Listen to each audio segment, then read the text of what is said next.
Y saludamos a todas las personas que nos observan a través del Facebook Live. Gracias por estar allí. Por favor, déjenos su nombre, su apellido, díganos de qué ciudad y de qué país usted nos está escribiendo, nos está viendo. Muchas gracias por ello. Gracias a todos aquellos que le dan compartir. Este video en la parte de abajo tiene un letrerito que dice share o compartir. Dele clic para que salga también en su muro y otras personas lo puedan ver y esto se pueda viralizar. Muchas gracias. El tema para compartir en el día de hoy, queridos hermanos, se titula Nuevo, sin remiendos. Nuevo, sin remiendos, porque eso es lo que hace Dios con nosotros. Es en las situaciones, a ver que esto me obedezca. Un segundito. Esto pasa hasta en las mejores familias. Además le damos tiempo a la hermana Noelia que se pueda acomodar. Recuerde que ella tiene 96 años y ella llega justo para la prédica. La otra vez le decía a su hijo Rubén. Rubén le decía en el auto a su mami, mami, nos queda lejos, ¿verdad? Decía, sí, pero me gusta mucho. Dice, sí, vale la pena. Bueno, ahora sí, ya. En la parte introductoria les decía que es en las situaciones críticas de la vida cuando se hace necesario aprovechar al máximo los pocos recursos que se tienen. Esto lo saben bien países que han tenido que soportar tiempos de posguerra, como Alemania, que perdió la Primera Guerra Mundial en 1918 y después sufrió otra derrota en la Segunda Guerra Mundial en 1945. En solo un siglo perdió 2 guerras mundiales Alemania. O como España, que quedó devastada después de la Guerra Civil de 1936 a 1939. O Estados Unidos, que debió reconstruirse después de la Guerra de Secesión de 1861 a 1865. Y después de soportar esa única guerra civil que ha tenido los Estados Unidos, tuvo que levantarse de una crisis terrible a nivel económico, que fue crisis mundial, pero se originó aquí en Estados Unidos. Se le conoce como la Gran Depresión, que fue del año 1929 hasta el año 1940. Una situación económica terrible que vivió los Estados Unidos con gente en la calle comiendo de la basura, del 29 al año 1940. Y es en esas tristes horas cuando la comida se vuelve un tesoro y la ropa no se cambia por nueva, sino que se remienda tantas veces que los tejidos terminan por volverse unas hilachas. Pregunta, ¿y si en una crisis económica remendamos la ropa en lugar de comprar nueva, será que Dios también podrá remendar nuestra vida cuando la tenemos rota? ¿Podrá Dios remendarnos? La respuesta es no. Dios no hace remiendos. No, Dios no va a remendar una vida rota. Dios lo que hace es darte una vida mejor. Dios no se recibe la que le entregamos. Esa vida rota que usted tiene, destruida, acabada, usted se la entrega al Señor. Y por más acabada que esté, Él luego la termina de romper. Usted dirá, ay, no puede ser. Sí, es necesario que Dios termine de destrozar nuestro yo, nuestro ego y lo que queda de nuestra vida. Pero ¿sabe para qué la desintegra? Para luego amasarla y hacerla totalmente nueva. Porque Dios no hace remiendos, Dios hace cosas nuevas. Mire lo que dice Jeremías, capítulo 18, versículos del 1 al 6. A este se le conoce como al profeta Llorón, porque él fue el que escribió el libro de Lamentaciones. Hay un libro en la Biblia que se llama así, Lamentaciones. Y usted dirá, ¿y por qué ese nombre? Porque son lamentos.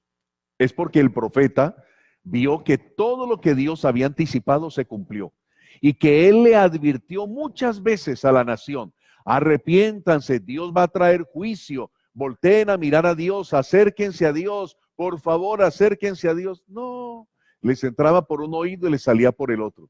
Nadie le prestaba atención. ¿Y qué pasó? Pues se cumplió la palabra del Señor. Como no se arrepintieron, como no buscaron a Dios, vino un terrible juicio sobre la nación. Hace mucho tiempo tenía la oportunidad de hacer un programa radial en las tardes a través de Radio Melodía de la ciudad de Cali, en Colombia. El programa se llamaba Saliendo de la Olla. ¿Qué es saliendo de la olla? Aquí en el Caribe lo identifican más como comerse un cable, es decir, estar pasando una situación muy difícil. Y este era un programa que Dios había inspirado que hiciera, porque después de la caída del cártel de la droga de los Rodríguez, vino una depresión económica a nivel de la ciudad, porque había mucho dinero del narcotráfico circulando, pero cuando ese dinero deja de circular, pues viene una contracción económica a la ciudad, y yo diría que al país. Entonces había gente pasando, ¿verdad?, una situación muy apremiante, muy difícil. Entonces dije, voy a hacer un programa de radio sobre sanidad financiera, cómo ayudarle a la gente a superar crisis económicas. Y una de esas llamadas me impresionó mucho, porque llama a un señor y me está contando que él hace cuadros con la boca. Le digo, ay, tú eres pintor, ¿y cómo así con la boca? Dice, sí, es porque soy cuadrapléjico. Digo, o sea, no tienes movimiento ni las piernas ni las manos, no. Y a raíz de quedar completamente paralítico, entonces yo aprendí este arte de pintar con la boca y voy a tener una exposición. Y me habló de todo lo que hace pintando con la boca. Le pregunté, bueno, ¿y a qué se debió que quedaste cuadrapléjico? Y él me dijo, una vez tuve oportunidad de ir a una iglesia allí por la carrera primera, y justamente el señor que usted invitó hoy a su programa estaba predicando ese día. Y entonces él me llamó y me dijo, ven, el Señor te dice que vengas. Y yo no quería pasar, pero fui y él me dijo, Dios te dice que hoy es el día en que te arrepientas, porque te ha dado muchas oportunidades. Y lamentablemente viene un juicio terrible sobre tu vida, a no ser que hoy tú decidas caminar con Dios. Yo no le hice caso. Entonces, pues me parecía muy bonito, yo iba a las reuniones, me gustaba la música de la iglesia y todo, pero no quería comprometerme. Y sufrí un terrible accidente en que casi pierdo la vida, allí quedé cuadrapléjico, recordé las palabras que Dios me había dicho a través de este predicador, y allí fue donde yo consagré mi vida a Dios. Y le dije, bueno, Señor, lamentablemente tuve que llegar a este extremo en mi vida para poder salvar mi alma. Lo más importante es que voy a estar por la eternidad en el cielo. Y ahora, ¿qué voy a hacer de mi vida? ¿Cómo, siendo cuadrapléjico, voy a trabajar y sostenerme? Y Dios me guió a aprender pintura y por eso desarrollé este arte de pintar con la boca. Pero de todo lo que me contó, me quedé, fue impresionado por ese relato, porque no había planificado que un oyente llamara para decir eso, pero definitivamente fue lo que más chocó al oído de la audiencia y aún para mí que dirigía el programa. Una persona a la que Dios le dijo, ven, hoy es el día de salvación. Y recordé inmediatamente ahora, recuerdo a el hermano Pablo Fickenberg, el que hizo durante muchos años un programa de radio muy famoso, Un mensaje a la conciencia. Tal vez alguno de ustedes lo escuchó en la radio.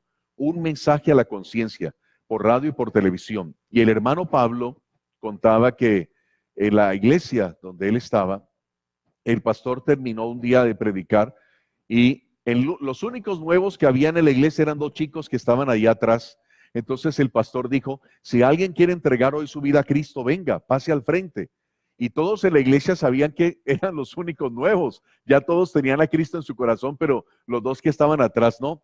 Y el pastor, nada que avanzaba en el orden del servicio, debió pasar a otro punto. Si nadie viene al frente, pues avance. Pero él decía, no puedo continuar. Yo tengo esa carga en mi corazón. Si alguien quiere entregarle su vida a Cristo, venga. Y nadie pasaba. Y él dijo, esta es otra oportunidad. Venga, por favor, a los pies del Señor. Casi que le suplicaba. Nadie pasó. Bueno, él tuvo que terminar el servicio, oró, despidió y todo el mundo se fue. La gente normalmente viene al frente a saludar al pastor, a preguntarle cómo le ha ido, a darle las gracias por el mensaje. Pero el pastor salió corriendo antes de que esos jóvenes atravesaran la puerta de salida. Y se les paró enfrente y les dijo, gracias por haber venido, pero les pido un favor, no se vayan sin Cristo en el corazón, se los suplico, por favor. Hoy es el día en que reciban a Cristo en su corazón.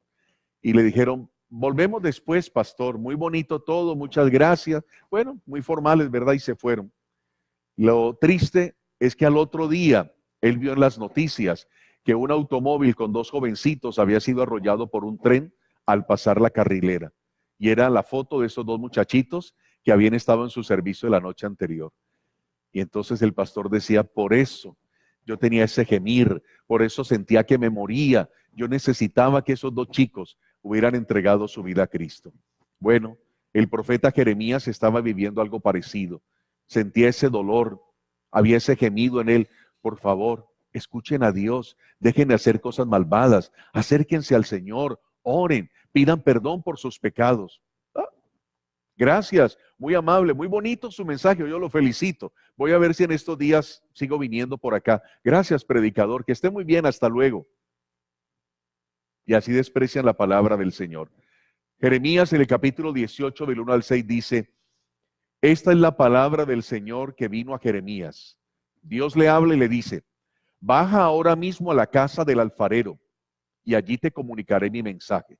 Para los que no están familiarizados con esta terminología, el alfarero es el que se dedica a trabajar el barro. Esa es alfarería, diferente a orfebrería, que es el oro, pero la alfarería es con barro. Entonces bajé a la casa del alfarero y lo encontré trabajando en el torno, pero la vasija que estaba modelando se le deshizo en las manos, así que volvió a hacer otra vasija hasta que le pareció que había quedado bien.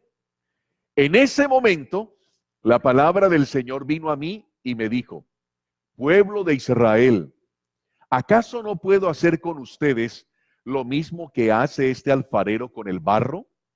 Afirma el Señor.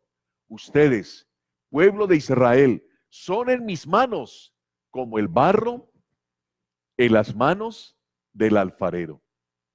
Ahora, pasemos este texto bíblico por el extractor del jugo espiritual y aprendamos tres verdades.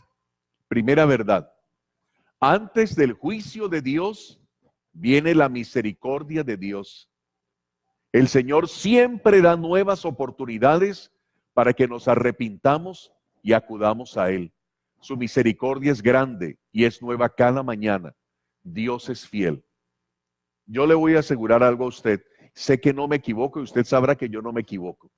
Que nadie podrá ir algún día a la presencia de Dios y acusar a Dios de no haberle dado una oportunidad de conocerle o de salvar su alma.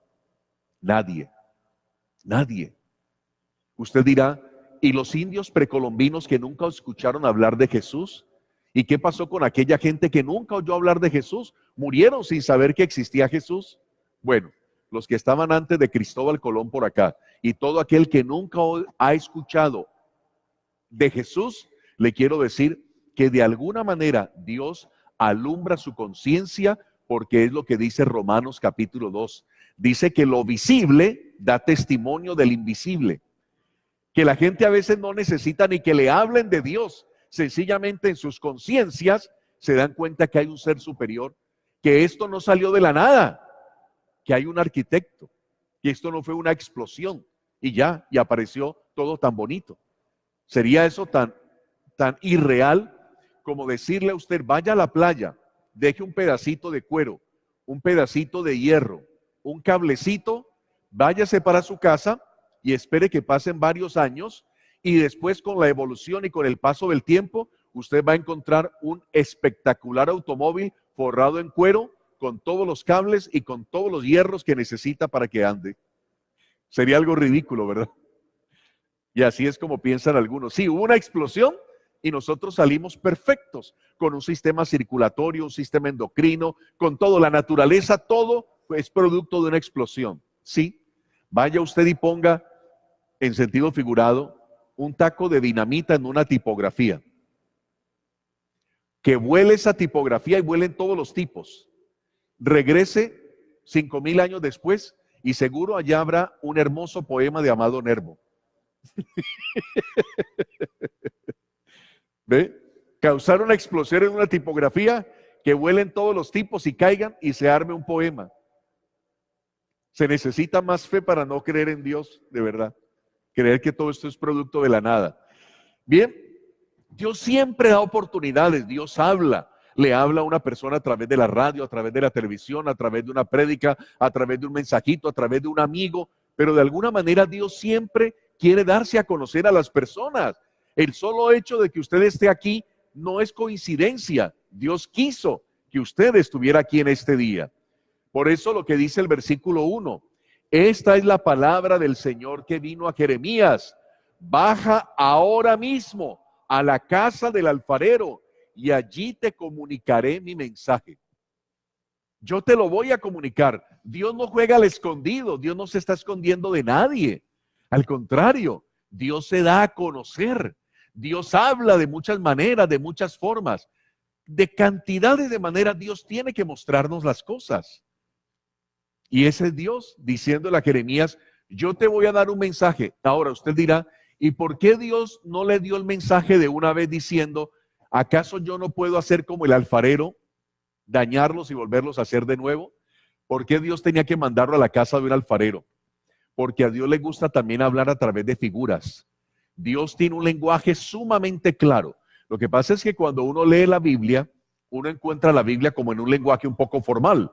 Y si usted lee, por ejemplo, la Reina Valera del 60, el castellano que usan ahí es el ibérico, el de España. Vosotros oísteis, dijisteis. Entonces Jesús está muy españolizado, ¿no? De verdad os digo. Y hablan como en la época de Don Quijote de la Mancha. Pero es porque los traductores de la Biblia han querido darle esa elegancia al texto. Pero les digo la verdad, en los originales, tanto si usted lee en hebreo el Antiguo Testamento, como si lee el griego el Nuevo, usted se sorprenderá de lo coloquial que es el lenguaje. Dios habla en el lenguaje de la calle. Es decir, Jesús perfectamente podía irse a Hialeah y todo el mundo le entendería ahí. Seguro, porque Jesús hablaba en arameo, que era el lenguaje del pueblo. Por eso durante muchos años, los traductores de la Biblia se rompían la cabeza mirando el griego del Nuevo Testamento, que se llama koiné, y decían, pero este griego no es el mismo griego que vemos en los diálogos de Platón, ni en las obras de Sófocles, ni en los clásicos. No tienen nada de parecido con el griego de la Odisea o la Ilíada. ¿Qué será? ¿Será que es un lenguaje especial? ¿Otro griego que usó el Espíritu Santo? ¿Y sabe cuándo se dieron cuenta que era un griego bien populachero? Cuando comenzó la arqueología a encontrar muchos escritos, ya no de clásicos griegos de la literatura, sino gente común y corriente. Es como si dentro de 3000 años alguien se encuentra un celular y comienza a leer el WhatsApp y dice, ay, pero qué español tan raro este, ¿no? Porque es que la gente en WhatsApp habla de una manera muy chistosa, ¿verdad? Entonces, algo así parecía. Ese es el griego popular que hablaba la gente en la calle. Se llama el koiné. Y es así como Dios nos habla. Clarísimo. El lenguaje de Dios es sencillo. Ahora, que los predicadores queramos darnos las de mucho café con leche, como diría mi abuelita, y queramos hacer parecer el texto muy complicado, y nosotros nos demos ínfulas de estar iluminados y de ser grandes teólogos y complicar las cosas sencillas de la Biblia, eso ya es otra cosa. Esa es la vanidad del expositor. Pero la verdad es que la Biblia está de manera tan sencilla y tan clarita que hasta un niño la pueda entender. Segunda verdad, Dios no hace remiendos ni pone parches. Él no disimula ni maquilla lo que se ve feo. Quien hace eso es la religión, la cual te demanda ser bueno para poder ser miembro de la organización. Dios, en cambio, destapa lo podrido y lo sana. Y aquí conviene hacer una aclaración, y es que mucha gente tiene la idea de que si viene a una iglesia cristiana, la vida le va a cambiar. Sí y no. Explico. Cuando tú vas a una iglesia cristiana que tiene sana doctrina, te expones a que te prediquen la palabra de Dios. Si tú crees en esa palabra y la pones en práctica y tienes una relación íntima con Dios, por supuesto tu vida será transformada. Pero si tú vienes a la iglesia simplemente como escucha, oyes, valoras y aprecias, pero no pones en práctica y no desarrollas intimidad con Dios, tu vida va a seguir igual. Por eso en las iglesias tenemos mucha gente que todavía no ha salvado su alma. Y usted me va a decir, ay, pastor, cállese, no diga esas cosas. Sí, en las iglesias cristianas hay gente que todavía no se ha salvado. Están escuchando, les gusta, les parece bonito, se sienten bien, pero todavía no tienen una relación íntima con Jesús. Todavía no están seguros de su salvación. Déjeme, le doy 2 ejemplos. Supóngase que usted tiene una grave enfermedad y usted se lleva su cama y se va a vivir a un hospital. Desayuna, almuerza y cena ya, pero nunca se somete a un tratamiento. Simplemente vive dentro del hospital. Un buen día se muere de la enfermedad que tenía. ¿Por qué? Si estaba en el hospital. Porque en el hospital le estaban diciendo de qué manera podía curarse. Pero si no se sometió al tratamiento, se murió. Otro ejemplo. Supóngase que usted agarra su cama, su ropa y se va a vivir a un claustro universitario. Allí duerme, desayuna, almuerza y cena. ¿Usted cree que después de 5 años le van a entregar un título universitario? No. Si usted no estudia, no cumple con los exámenes, no se prepara, de nada le sirve estar viviendo allí. Igual pasa en la iglesia. Usted puede estar, inclusive traerse hasta la cama y venirse a vivir aquí, no perderse ninguna reunión, participar de todo, aprenderse las canciones, pero la iglesia no lo salva a usted. Nosotros no lo podemos salvar, ningún pastor, nadie lo puede salvar, el edificio no lo va a salvar, el que se aprenda las canciones no le da salvación, el que usted sea miembro de la iglesia tampoco. Usted dice, pero yo soy miembro, yo tengo voz y voto y yo me bauticé, participaste del ritual, pero todavía no eres cristiano. Vienes a estar con los cristianos, pero estás como ilegal, no tienes los papeles. Porque para ser ciudadano del reino de los cielos no hay visa ni de turista, no hay visa de negocios, que algunos la tienen, hacen buenos negocios con el evangelio, y visa de turista sí, pero hay que nacer en el reino de Dios para ser ciudadano del reino de Dios. Es la única manera. Si no naces en el reino de Dios, no eres ciudadano. Entonces, querías, hermano, enfatizarles eso. En la iglesia venimos no a maquillar y a tratar de parecer buenos cristianos. Al contrario, a la iglesia venimos a destapar todas nuestras ollas podridas. Lo bueno es que puede ser que usted lleve 30 años en la iglesia y usted ha hecho más pecados y ha cometido cosas más feas que la gente que no es cristiana. Pero aún así, como lleva 30 años escuchando, posiblemente usted se arrepienta, le entregue su vida a Cristo y diga, llevo 30 años en la iglesia, aunque nunca he sido cristiano, ahora sí me voy a volver cristiano. Y todas esas fechorías de 30 años, Dios se las perdona. Y Dios le da vida nueva. Y Dios le restaura. Por eso es mejor que aunque una persona lleve 40 años en la iglesia, al final de sus días decida hacerse un buen cristiano y puedan decir, mire, 39 años fue un visitante, pero en el último año se entregó de verdad a Dios y Dios se lo llevó. De esas historias seguramente usted ha escuchado y yo también. Gente que ha estado durante años en la iglesia y un buen día de verdad le entregó su vida a Cristo. Nació de nuevo. Dios la hizo otra persona. Y usted dice, increíble lo que pasó con fulanito. ¿Por qué? Porque simplemente participaba de la religión. Por eso le digo, Dios no maquilla, Dios no tapa. Lo que hacemos aquí en la iglesia es todo lo contrario. Venimos a destapar las ollas podridas. Si usted viene aquí a disimular que usted es pecador y a tratar de aparentar que es buenecito y que tiene una cara angelical, usted está perdiendo el tiempo. Porque aquí venimos es al contrario, a presentarle a Dios todas nuestras fechorías, nuestras maldades, nuestras debilidades y todas las cosas feas que hacemos. De verdad, ese es el negocio de la vida cristiana, es mostrarle a Dios lo podrido que yo soy, aunque la gente no lo crea, porque tengo cara de buena gente, pero que Dios sí sabe que soy podrido por dentro, para que Dios pueda hacerme una persona completamente nueva. En la religión le dicen, usted no puede estar tomando cerveza, usted no puede estar tomando whisky, usted no puede andar bailando, usted no puede estar fumando. Entonces le enseñan a la gente una cantidad de normas.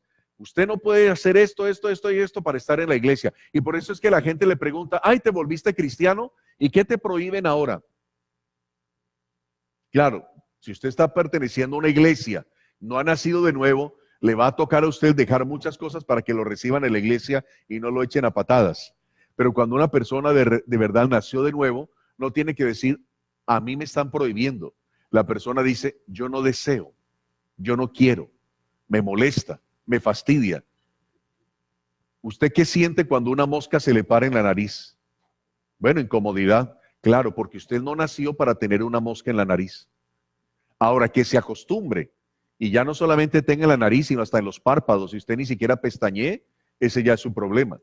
Nosotros hemos nacido para volver a Dios. El famoso físico matemático Blaise Pascal, el padre de las computadoras, lo dijo así: todo ser humano tiene un vacío en forma de Dios que solamente puede llenar con Dios. Usted puede buscar llenar ese vacío con religión, con filosofías, con formas de vida, pero solamente Dios puede llenar ese vacío. Dice Jeremías 18 del 2 al 6. Bajé a la casa del alfarero y lo encontré trabajando en el torno. Posiblemente han visto en las películas cómo se hacen las piezas de alfarería, ¿no? Se pone el barro en un aparatico que va girando. Ese es el torno. Y ahí con las manos le van dando forma. Y eso estaba haciendo el alfarero. Pero la vasija que estaba modelando se le deshizo en las manos.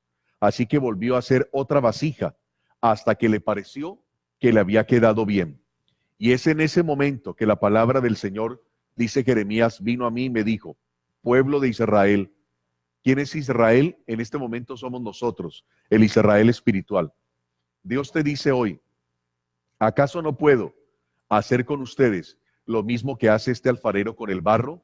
Dios te dice: ¿estás contento escuchando al pastor por la internet? ¿Te gusta lo que él está diciendo? ¿Te gustaría participar de esa iglesia? Pues te tengo una noticia muy buena.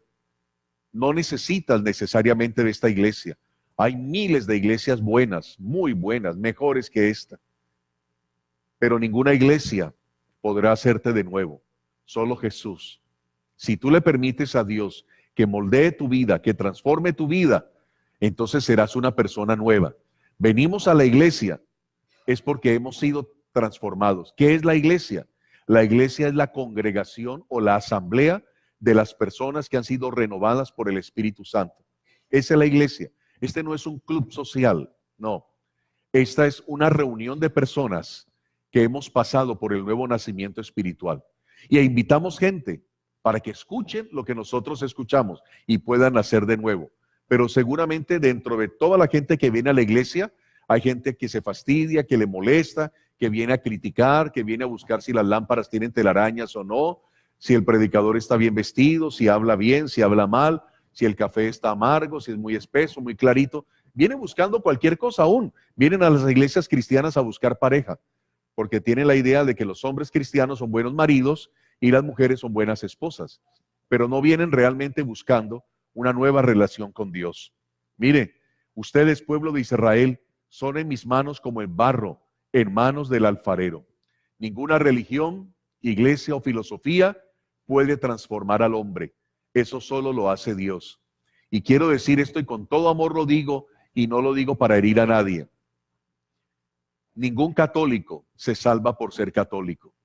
Si la salvación dependiera de la fidelidad a la religión de sus padres, yo le diría: respete la tradición de sus padres, porque eso le garantiza la salvación.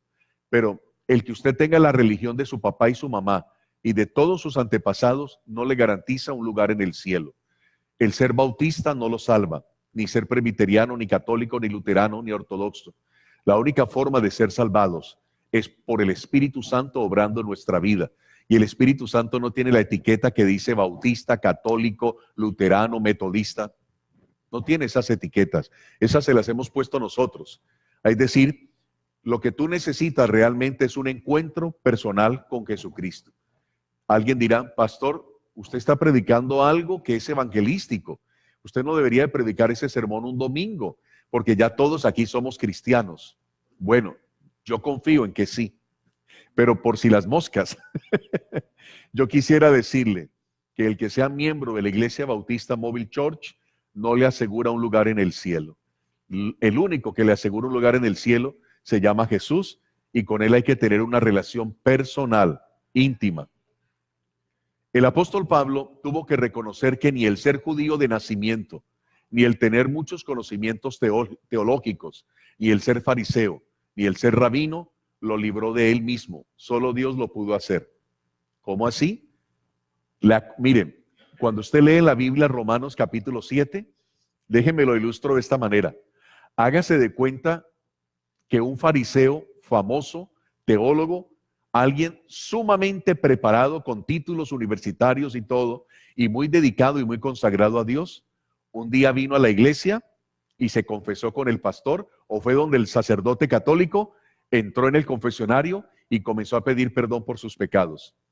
Romanos capítulo 7 es el apóstol Pablo desnudándose espiritualmente, porque él es un fariseo, él es un rabino, es un hombre muy aventajado dentro de su religión y es un hombre que se supone que es muy íntegro, pero en Romanos 7 él se confiesa y dice: yo soy un miserable, porque las cosas buenas que quiero hacer no las hago, y las cosas malas que no quiero hacer, esas son las que hago. Lo digo otra vez: las buenas que quiero hacer no las hago, y las malas que no debería hacer, eso es lo que hago.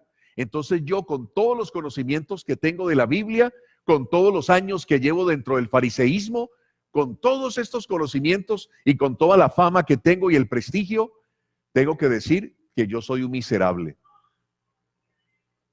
Es escuchar a su pastor diciendo: aunque yo llevo muchos años predicando, aunque la gente me escucha por la radio, me ha visto en televisión, lee lo que yo escribo en internet, aunque soy pastor de una iglesia bautista, quiero decirles que yo soy un miserable, porque ustedes piensan cosas lindas de mí, sin embargo, cuando ustedes no me ven, hay cosas que yo no quisiera hacer y las hago. Y hay cosas buenas que yo quisiera hacer y me da una pereza hacerlas. ¿Sería eso? Que venga el pastor y abra su corazón de par en par y se confiese. Eso hizo el apóstol Pablo en Romanos 7, pero luego viene el Romanos 8. Y en Romanos 8 explica cómo dejó de ser un miserable. Y dice: decidí olvidarme de mis títulos, de todo mi prestigio, de todo lo que yo tenía ganado dentro del fariseísmo, porque ser fariseo, nosotros pensamos que ser fariseo es ser hipócrita, pero oiga, en esa época ser fariseo era ser una persona de gran prestigio, porque no cualquiera era fariseo. Los fariseos no ayunaban una vez a la semana, ayunaban 2 veces por semana. No daban el 10%, no, daban hasta el 20%. Y había gente que decía: pero usted, ¿qué va a dar el 10% de la menta, del comino, del eneldo? ¿Usted ha visto lo que es el comino cuando ha sazonado la carne? Un comino es una cosita así de chiquitita. ¿Quién se pone a sacar el 10% de eso? Y sin embargo lo hacían, porque no cualquiera era fariseo. Cualquiera podía decir que creía en Dios, pero para ser fariseo se necesita llegar a un cierto nivel espiritual en la época. Y sin embargo Jesús los hace ver como unos hipócritas. Ustedes, que se suponen que son la crema y la nata de la sociedad espiritual, ustedes son unos sepulcros blanqueados. Por fuera eso es mármol hermoso, el nombre: aquí falleció o aquí fue enterrado fulano de tal, tiene flores hermosas, el sepulcro es precioso, pero cuando lo ven por dentro está lleno de podredumbre, gusamenta, es algo feo. Y eso es lo que les dice Jesús: ustedes son sepulcros blanqueados, son puros hipócritas. ¿Ah?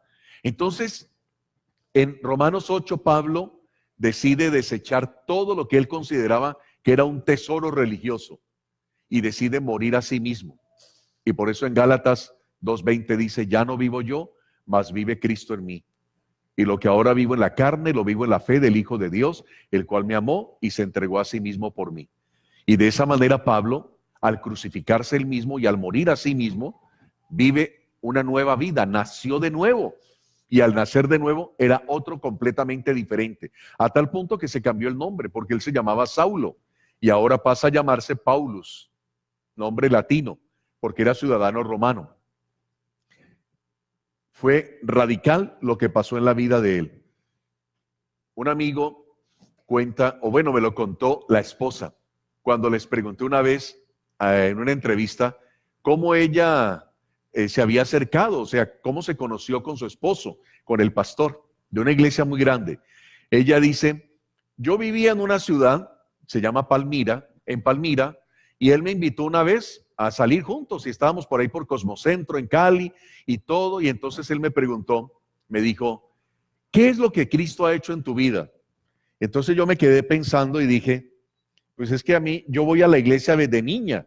¿Qué ha hecho Cristo en mi vida? No sé. yo no le digo mentiras a mi familia, yo me porto bien, soy buen estudiante.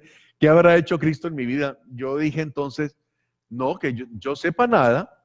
Y entonces él como que se quedó serio y dijo, pero si Cristo cambió la historia en dos, antes de Cristo y después de Cristo, y en ti no ha hecho nada. Y ella dijo, como que perdí el pretendiente, se fue. Y entonces, después de esa cita, y que él no me volvió a llamar, yo me quedé pensando, y yo decía, Dios, tú no has hecho nada en mi vida. O sea, como que yo soy la misma, ser cristiana o no ser cristiana, no puede ser. Y dice que eso le sirvió para verdaderamente acercarse a Dios y decir, Dios, yo quiero que realmente tú hagas algo en mi vida, no sé qué, pero algo tienes que hacer. Porque no puedo ser la misma persona antes de Cristo y después de Cristo. Algo tiene que pasar en mí, de tal forma que la gente lo note. Pero si la gente no ve nada diferente en mí, ¿quién soy yo? Y dice que vino una transformación radical en su manera de vivir el cristianismo. Ya no había que empujarla ni para orar, ni para leer la Biblia, ni empujarla para que se congregara. Se consagró. Y luego me dice ella, Elizabeth, me dice, pero ¿sabe qué pasó, hermano? Cuando me volví a encontrar con este muchacho, que era el que me había invitado a salir una sola vez y no más, me vio con solo verme y me dijo, Dios ha hecho algo en tu vida. Tú no eres la misma chica que yo invité la otra vez a pasear. Dios ha hecho algo en tu vida. Y entonces ella le dijo, sí, Dios ha hecho algo en mi vida. No soy la misma que invitaste a Cosmocentro a pasear la otra vez. Soy otra mujer. Y dice, ahí ya empezamos a salir, nos hicimos novios y nos casamos. Una palmirana y un caleño. Delante de Dios, tercera verdad, delante de Dios somos como el barro en manos del alfarero. Pero debemos entender que hay un barro que es maleable, mientras que hay un barro que es duro o difícil de moldear. Es responsabilidad de cada persona dejarse moldear por Dios. No piense que usted puede hacer una vasija con cualquier barro, o si no, pues vaya a la calle, moja la tierra, una pala, saca en un balde y usted dice, voy a hacer una olla para la casa. No, eso no es así. Es un barro especial y el barro le hacen un tratamiento para poderse convertir en una vasija. Entonces pasa lo mismo con nuestra vida. Mire lo que le dice Dios, pueblo de Israel, ¿acaso no puedo hacer con ustedes lo mismo que hace este alfarero con el barro? Afirma el Señor. Pueblo de Israel, son en mis manos como el barro en manos del alfarero. Pero nosotros decidimos que Dios trabaje en nuestra vida o le decimos, no, Dios, ahí no me toque, ahí no me mueva. Hay ciertas áreas de nuestra vida que no estamos dispuestos a dedicarle a Dios. No todos en la misma, pero hay algunas áreas que son bien difíciles. Por ejemplo, cuando le decimos a una persona, usted tiene que amar a Dios más que a sus hijos, porque hay madres que idolatran a sus hijos, los idolatran. Su hijo es un ídolo. No, yo por mis hijos doy la vida. Y si Dios decide, viene esta noche y le dice, mañana me llevo a tu hijo menor, ¿usted qué haría? Me muero. O sea que tú no aceptarías que Dios tome un hijo y se lo lleve. Nunca, pastor, jamás. Entonces, todavía Dios no ha obrado en tu vida. Porque tienes que llegar a un proceso de completa renuncia. ¿Por qué Jesús dijo que es más fácil que un camello pase por el ojo de una aguja a que un rico se salve? No que los ricos no se salvan, hay millonarios que son cristianos muy fieles a Dios. Pero ¿cuál es la dificultad? Cuando a una persona que tiene muchos bienes le dicen que ahora tiene que darlos para Dios. Dice, vaya, consígase otro bobo. Porque piensan que es una estafa disfrazada de religión. ¿Qué le dijo Jesús al joven rico? Señor, yo he cumplido todos los mandamientos desde que soy joven. Bueno, solo una cosa te falta. Vende todo lo que tienes y dalo a los pobres. Y puedes venir conmigo. ¿Y qué hizo el hombre? No llamó al contador a decir, hágame el favor, que vamos a repartir esto entre los pobres. Se fue triste porque tenía muchas posesiones. Usted me está diciendo que yo renuncie a lo que le costó tanto trabajo a mi bisabuelo, lo que le tocó a mi abuelo, mi papá que se reventó la espalda trabajando y haciendo una fortuna, yo que he logrado acrecentar esa fortuna y que ahora yo se la entregue a Dios para ser salvo. Sí, Eso es. Ah, no, hasta aquí llegamos. Por eso el testimonio de Enrique Escobar, que lo hemos tenido aquí en la iglesia varias veces, es tan bonito. Porque él era millonario y Dios lo llevó a la pobreza. Se volvió pobre cuando se hizo cristiano. Enrique Escobar decía que a veces llegaba con un billetico de $20 a la iglesia, con un billete de $20. Y cuando era el momento de los diezmos y las ofrendas, había una lucha en él. Y cuando él olía que llevan a pedir la ofrenda, le decía a la esposa, ya vengo, voy para el baño. Y en el baño era una lucha espiritual. Dios le decía, ¿no estás creyendo en mí? ¿Tú no estás confiando en mí? Y él decía, no, es que es todo lo que tengo. Con esto iba a llevar a mis hijos a comer unas hamburguesitas. No puedo hacer eso. ¿Y con qué le echo gasolina al auto? Y era una pelea. Dice, hasta que yo aprendí a cederle todo a Dios. Hasta que un buen día Dios me dijo, mañana te voy a dar una empresa. Así. Y esa misma semana Dios le regaló una empresa. Y él dice, eso no pasa. ¿Quién va a regalar una empresa? ¿Quién dice, le regalo mi empresa? Está loco. Pero vino alguien que le pidió una asesoría. La empresa tenía tantas pérdidas que él dijo, yo le doy mi parte en la sociedad, se la regalo. Yo no quiero seguir con ese negocio, yo mejor me voy, porque eso está perdiendo mucho dinero. Se lo regalo. Como quien dice, es un barco que se está hundiendo. ¿Para qué lo quiero? Y dice que justo recibió la empresa y justo esa misma semana le aprobaron un contrato millonario que sacó la empresa a flote. Y otra vez volvió a ser rico. Pero él tenía que pasar por la enseñanza de Dios. Tenía que aprender a confiar en Dios. La rebeldía no siempre es activa. La rebeldía activa es la que dice, no voy a permitir que Dios me moldee, sino que también puede ser pasiva. Usted no dice que no, pero no deja. Y esa es peor, porque los rebeldes pasivos causan más daño. Ellos nunca dicen, no, yo no estoy de acuerdo, no, eso no es así. Ellos dicen, bueno, y nunca hacen nada. ¿Ve? Están en contra, pero no lo dicen. Entonces nosotros podemos hacer lo mismo con Dios. No hay una rebeldía en que decimos, yo niego a Dios, yo no quiero a Dios, yo no deseo a Dios. Usted dice, no, muy interesante, no, muy bonito, me encantan, uy, es fabuloso. Y esas prédicas del pastor Donny son muy chéveres, pero usted nunca hace lo que Dios le manda. Ese es peor. Se engaña a usted mismo. Jamás el Espíritu Santo te va a forzar a que des el fruto espiritual.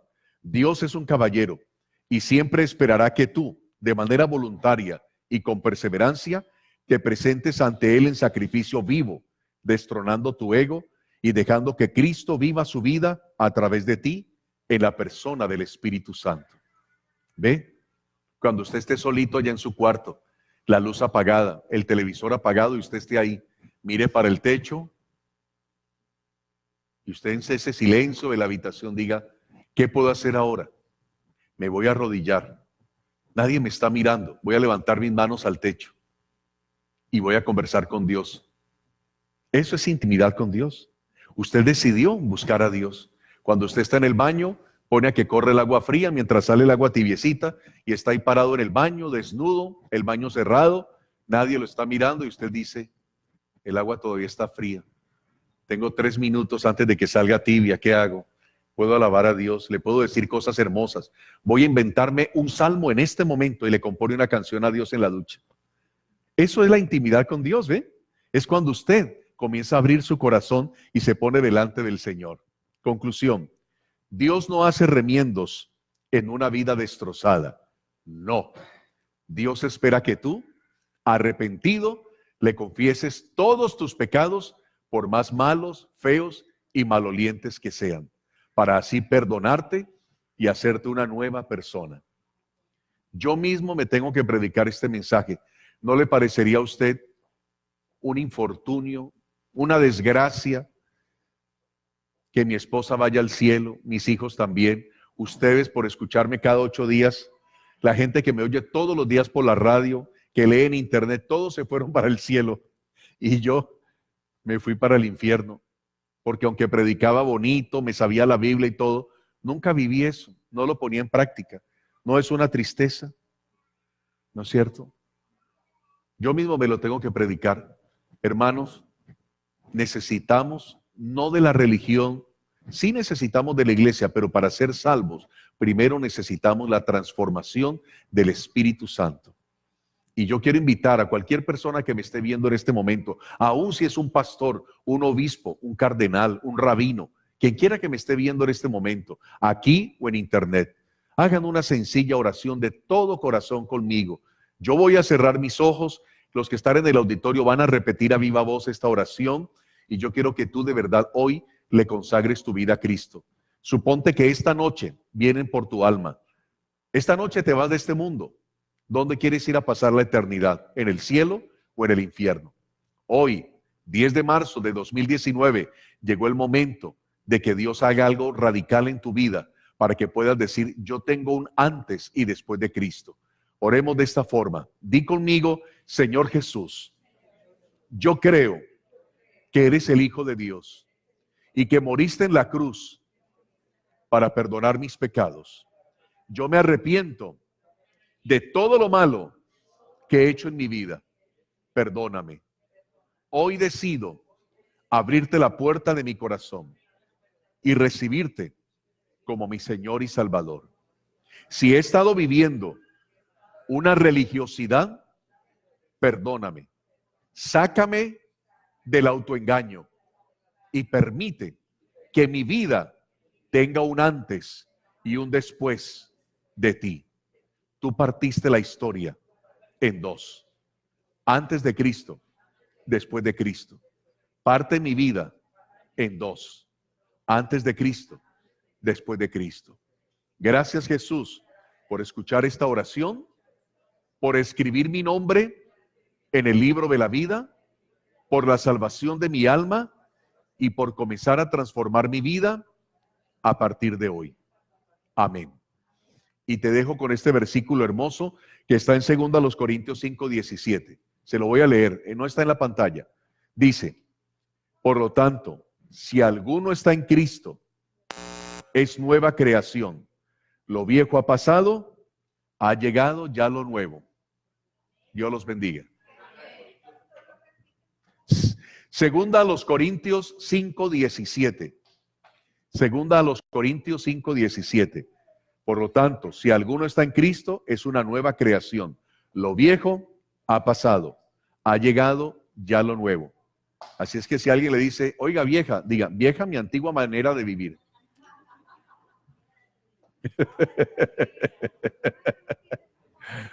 Ahí está, miren. Tómele la foto.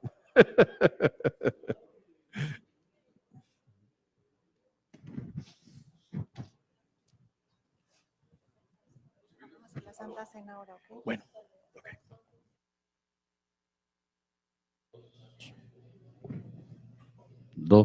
Los invito a que se Hola. pongan de pie, vamos a alabar al Señor y nos acompañen.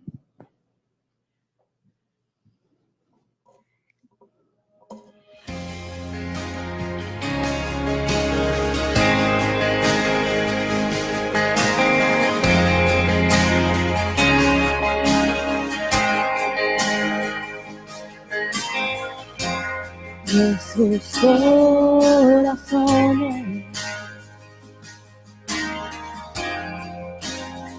al sol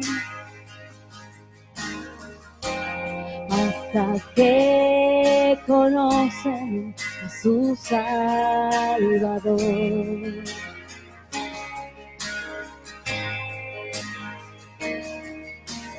Tal y como somos, nos amó. Hoy nos acercamos sin temor. Él es el agua que al beber nunca más tendremos sed. Jesucristo basta, Jesucristo bastó. Mi castigo recibió y su herencia me entregó. Jesucristo basta, Jesucristo basta.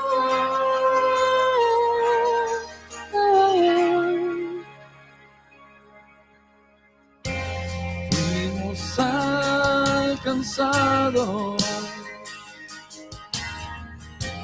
por su gran amor. Con brazos abiertos nos recibe hoy.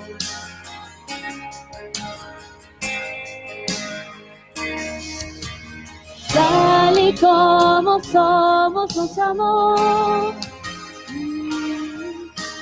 Hoy nos acercamos sin temor. Él es el agua cargada, nunca más tendremos sed. Jesucristo basta, Jesucristo basta. Mi castigo recibió y su herencia me entregó. Jesucristo basta, Jesucristo basta.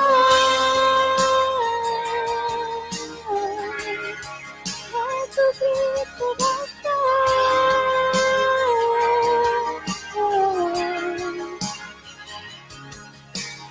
Tal y como somos nos amó. Hoy nos acercamos sin temor, sin temor.